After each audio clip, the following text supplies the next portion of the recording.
आज का यह प्रसंग बहुत ही ज्ञानवर्धक है, इसलिए इस कहानी को बिना स्किप किए अंत तक जरूर सुनिएगा। एक समय की बात है, एक नगर में भूख, प्यास, नींद और आशा नाम की 4 बहनें रहा करती थी। एक बार किसी बात के चलते उन चारों बहनों में लड़ाई हो गई। भूख कहती कि मैं बड़ी हूँ, प्यास कहती कि मैं बड़ी हूँ, नींद कहती अरे नहीं मैं बड़ी हूँ, लेकिन बाद में आशा कहती कि मैं सबसे बड़ी हूँ। चारों बहनें इस विवाद को लेकर उस नगर के राजा के पास पहुँचे। राजा से पहली ने कहा कि मैं बड़ी हूँ, दूसरी ने कहा कि मैं बड़ी हूँ, तीसरी ने कहा कि मैं बड़ी हूँ, अंत में चौथी ने भी इसी तरह कहा कि मैं बड़ी हूँ। राजा ने यह सुनकर सबसे पहले भूख से कहा कि भूख तुम बताओ कि तुम कैसे बड़ी हो।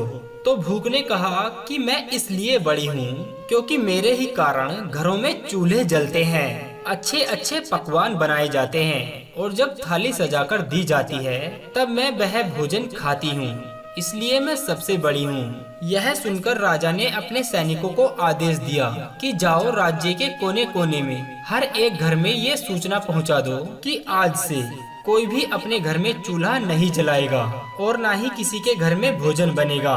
फिर देखते हैं कि जब भूख को भूख लगेगी तो वह क्या करेगी। पूरा दिन बीत गया, पूरी रात बीत गई। जब अगली सुबह हुई तो भूख को भूख सताने लगी। तो भूख इधर उधर भोजन के लिए तलाश करने लगी।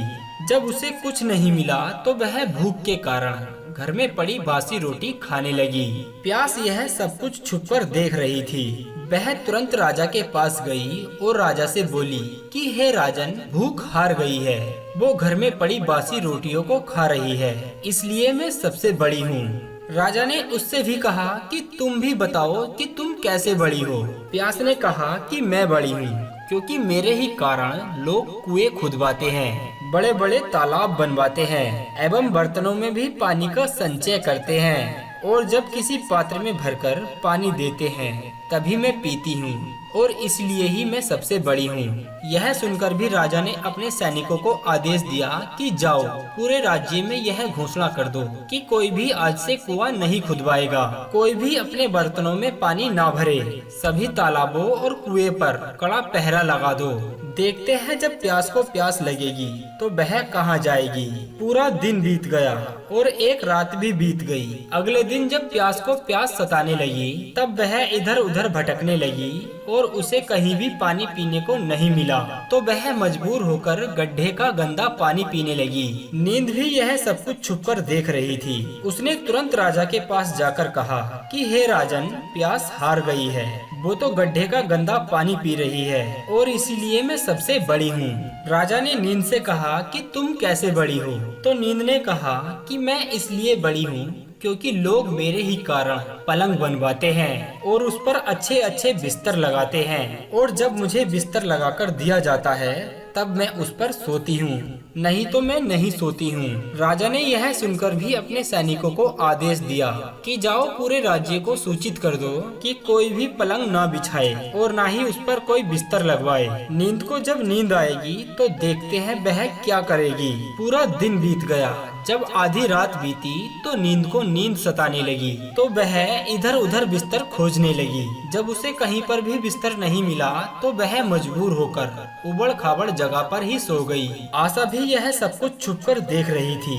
उसने तुरंत राजा के पास जाकर कहा कि हे राजन, नींद हार गई है क्योंकि वो तो ऊंची नीची जगह पर ही सोई हुई है और इसलिए ही मैं सबसे बड़ी हूँ। आशा भी यह सब कुछ छुपकर देख रही थी। उसने तुरंत राजा के पास जाकर कहा कि हे राजन, नींद हार गई है, वह ऊंची नीची जगह पर बिना बिस्तर के ही सो गई है, इसलिए बड़ी तो मैं ही हूँ। राजा ने कहा कि तुम कैसे बड़ी हो, तुम भी तो बताओ जरा।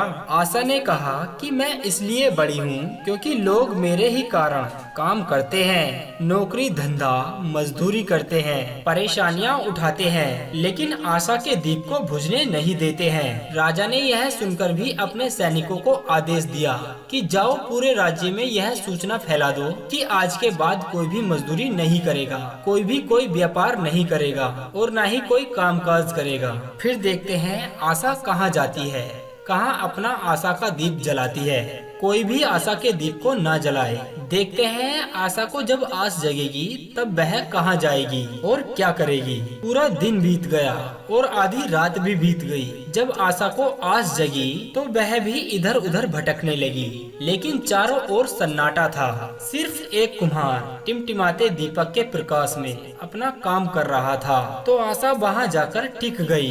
तभी कुम्हार ने देखा कि उसका माटी का दीपक सोने में तब्दील हो गया और उसका मिट्टी का मकान सोने का महल बन गया। दोस्तों, जिस प्रकार कुम्हार की आशा पूरी हुई, उसी प्रकार आप लोगों की भी आशा पूरी होगी।